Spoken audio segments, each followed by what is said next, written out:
ৰাইজৰ বাবে এটি সুখবৰ। আপুনি বেমাৰত ভুগি আছে নেকি? তেন্তে এতিয়া আৰু চিন্তাৰ কাৰণ নাই, কিয়নো আপোনাৰ দূৰণিবতীয়া যাত্ৰাৰ পথ সুগম কৰি দিবলৈ নতুনকৈ মুকলি হৈছে ৰিভাইভ পলিক্লিনিক। সামগ্ৰী সমষ্টিৰ অন্তৰ্গত মাগুৰমাৰী বজাৰত নতুনকৈ মুকলি হৈছে ৰিভাইভ পলিক্লিনিক। 10খন বিচনাযুক্ত এই ক্লিনিকখনত সকলো ধৰণৰ চিকিৎসা উপলব্ধ।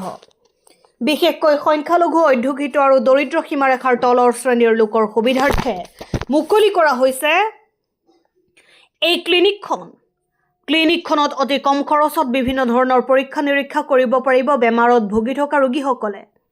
মাগুৰমাৰী, কাৱৈমাৰী, লৰিৰ মুখ, কাঠপাৰা, ভাটিয়াখালী আদি অঞ্চলৰ লোকসকলক উন্নত চিকিৎসালৈ যাব নালাগে চহৰলৈ। ৰিভাইভ পলিক্লিনিকত উপলব্ধ আছে উন্নত মানৰ চিকিৎসক। 3গৰাকীকৈ যুৱকৰ আপ্ৰাণ চেষ্টাত আজি মাগুৰমাৰীত মুকলি কৰা হৈছে এই ক্লিনিকখন। সমূহ ৰাইজলৈ ৰিভাইভ পলিক্লিনিকৰ কৰ্তৃপক্ষৰ চিকিৎসা সেৱা গ্ৰহণৰ বাবে আহ্বান।